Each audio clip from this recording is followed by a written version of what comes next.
Olá, meus amigos, bom dia, boa tarde, boa noite. Não sei que hora que você está nos assistindo, o importante é que você esteja estudando conosco. Agradecer a todos que estão sempre aqui no canal do NEP Honório Abreu e agradecer aqueles que estiveram presentes no sábado. A Dila Gontijo, a Dilamar é a pessoa que me fez ficar no Espiritismo, minha grande professora de doutrina espírita. Colocou que bom levar esses conhecimentos para auxiliar a muitos que criticam sem conhecimento. E é ela que me ensina a fazer isso. Ela que me ensinou a fazer isso e a estar sempre interessado no estudo. Eu tenho uma grande dívida de gratidão com ela. A Gladys Ferreira, de Machado. A Gladys está sempre com a gente, falando que é muito bom estar revendo os estudos do livro dos médiuns e agradece pela nossa didática. Bondade sua, minha irmã. Vamos continuar aprendendo em conjunto. A Cissa de Praia Grande, São Paulo, está sempre com a gente. A Cleusa Pedro da Silva também está sempre com a gente. A Lúcia Helena da Silva também está sempre com a gente. E o Pedro Eduardo Martins é o nosso companheiro marcado aqui, lá de Frutal, e também está sempre com a gente. Obrigado. A gente cria um grupo aqui que a gente, mesmo sem conhecer pessoalmente, a gente já vai se reconhecendo. E hoje a gente continua o Livro dos Espíritos. Na verdade, nós vamos encerrar as nossas reflexões em torno da alma. Tem sido muito reconfortante, tem sido muito gostoso tratar sobre esse assunto. E não se esqueça, se você estiver gostando, de comentar, de curtir, de compartilhar nos seus grupos de casa espírita com outras pessoas que querem estudar a doutrina, mas às vezes não sabem por onde começar. Hoje nós vamos a partir da pergunta de número 141 ou 142, se eu não me engano. Se eu tiver, posso até conferir aqui para que eu não esteja errado. Mas nós vamos da 142 até a 146, encerrando esse tópico.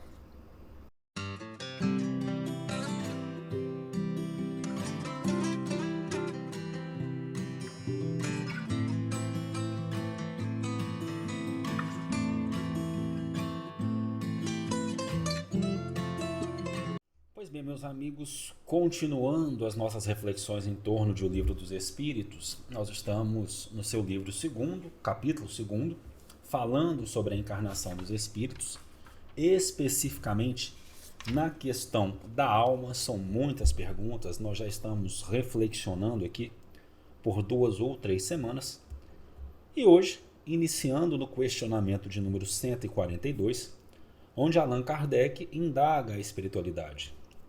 Que dizer desta outra teoria, segundo a qual a alma em uma criança se completa a cada período da vida? Bom, então a gente pode refletir aqui antes de ler a resposta com alguns conceitos que nós já construímos. A alma é indivisível, único.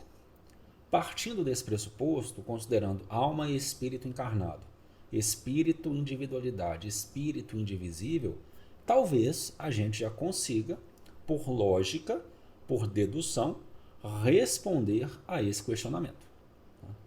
Vamos fazer esse raciocínio e verificar se esse nosso raciocínio ele vai coadunar-se com aquilo que os espíritos, com aquilo que os benfeitores nos disseram. O espírito é um só e está inteiro na criança como no adulto. São os órgãos ou instrumentos de manifestação da alma que se desenvolvem e se completam. É ainda tomar o efeito pela causa.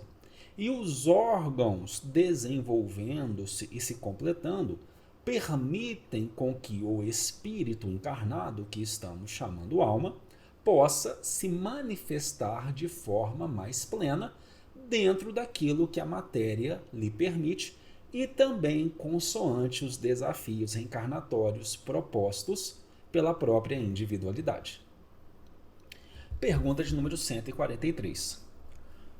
Por que todos os espíritos não definem a alma da mesma maneira? Então vamos mais uma vez fazer aqui uma reflexão com os raciocínios que nós já construímos. O que são os espíritos? São as almas dos homens. Todos os homens têm definições iguais, uníssonas, sobre o mesmo assunto? Não. Essas definições vão depender das construções intelectuais, vão depender das histórias, vão depender das culturas. Se os espíritos são as almas dos homens que viveram, Se os espíritos são os homens que agora estão na erraticidade, essa construção de raciocínio seria interrompida? Se fosse, nós teríamos como verdadeiro aquele apanágio: morreu, virou santo, morreu, sabe tudo. E dentro da doutrina espírita, nós sabemos que não é assim. Então, partindo desse raciocínio, partindo dessa ilação, vamos observar o que os espíritos nos falam acerca desse questionamento. Todos os espíritos não são igualmente esclarecidos sobre essas questões. Há espíritos ainda com limitações que não entendem as coisas abstratas, como ocorre entre vós com as crianças. Eu particularmente adoro quando os espíritos, eles, de maneira muito lúdica, comparam-nos às crianças com relação aos assuntos da imortalidade. Porque nós estamos dando os nossos primeiros passos. Nós estamos nos anos iniciais do aprendizado. Há também espíritos pseudo-sábios, a gente estudou lá na escala espírita, que fazem desfile de palavras para se imporem, como ocorre ainda entre vós. Eu me recordo que, analisando a escala espírita, nós até brincamos com uma letra de música do Legião Urbana para definir os pseudo-sábios. São aqueles que falam demais por não terem nada a dizer. Aliás, os próprios espíritos esclarecidos, frequentemente, podem se exprimir em termos diferentes que, no fundo, têm o mesmo valor, sobretudo quando se trata de coisas que a vossa linguagem é inadequada para exprimir claramente. Precisam de figuras, de comparações que tomais pela realidade. Pergunta 144. Que se deve entender por alma do mundo? É um assunto interessante. Nós ainda não versamos sobre ele, portanto, nós precisamos verificar antes de qualquer raciocínio, antes de qualquer construção, antes de qualquer ilação, o que os espíritos nos falam. E eles irão nos dizer: é o princípio universal da vida e da inteligência, de onde se originam as individualidades. Mas aqueles que se servem dessas expressões frequentemente não se compreendem uns aos outros. Então ele definiu a questão alma do mundo. Princípio universal da vida e da inteligência, de onde se originam as individualidades. A palavra alma é tão elástica que cada um a interpreta ao sabor das suas fantasias, das suas culturas, das suas formas de conhecer, compreender e apreender o mundo que o cerca. Já se atribuiu também uma alma à Terra. É preciso entendê-la como o conjunto dos espíritos devotados que dirigem as vossas ações no bom caminho quando os escutais e que, de certa maneira, são os prepostos de Deus com relação à Terra. Nós temos, na doutrina espírita, a pleiade maravilhosa Espírito de Verdade, capitaneada por Jesus. São esses seres responsáveis, não são seres à parte da criação. São nossos irmãos maiores, nossos irmãos mais experienciados, nossos irmãos mais iluminados, nossos irmãos mais esclarecidos, mais em contato com a vontade do Pai, que presidem as atividades de evolução desse planeta. A pleiade Espírito de Verdade, capitaneada por nosso Senhor Jesus Cristo, o governador planetário. Seriam esses ministros angélicos, se nós podemos aqui colocar em termos que estamos mais acostumados. Pergunta de número 145.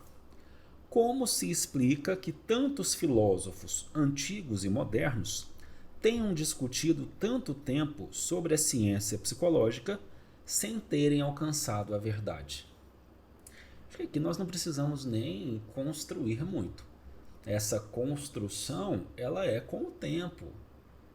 Nós vamos aprendendo, nós vamos nos melhorando, nós vamos ampliando o nosso rol de conhecimentos. Esses homens eram precursores da doutrina espírita eterna. Nós temos um capítulo, um item, melhor dizendo, dentro da, se não me engano, dentro da introdução das primeiras palavras do Evangelho segundo o Espiritismo, que vai conversar conosco sobre os precursores das doutrinas imortais, os precursores das doutrinas eternas. Hoje nós teremos, por exemplo, nós podemos aqui falar sobre Sócrates, citar aquele que é mais conhecido. Prepararam os caminhos, mas eram os homens, e se enganaram por tomarem as próprias ideias pela luz. Mas os próprios erros servem para deduzir a verdade, mostrando o pró e o contra. Aliás, entre esses erros se encontram grandes verdades que um estudo comparativo vos faz compreender. Então o conhecimento ele está disperso e ele vai sendo edificado nas areias do tempo. O que é certo permanece, o que é errado é reciclado para que as verdades concretas possam surgir. 146. A alma tem uma sede determinada e circunscrita no corpo. Interessante, porque muitas pessoas querem localizar a alma, coração, cérebro, enjaulá-la num órgão físico. Então acredito que a gente já tem aí o que os espíritos vão nos falar. Não, mas ela está mais particularmente na cabeça dos grandes gênios, em todos aqueles que pensam muito, e no coração, naqueles que sentem muito e dirigem suas ações a toda a humanidade. O que significa estar? Não significa estar circunscrita, não significa estar aprisionada, mas ela vai se manifestar mais nesses órgãos físicos, dessa forma que nos foi colocado aqui. Porque ela vai propulsionar, ela vai impulsionar com que esses órgãos tenham um funcionamento mais ampliado de acordo com a missão daquele espírito. A força, a luz, o dínamo estará mais presente, mais forte nos homens de grande gênio, naqueles que pensam muito, no cérebro, no órgão físico cérebro, nos homens de grande sentimento, naqueles que abarcam bases maiores, no coração. Perceberam? É o dínamo, é a energia que movimenta e não algo circunscrito, não algo aprisionado, porque a alma, o espírito encarnado, ele irradia, a gente já viu isso aqui.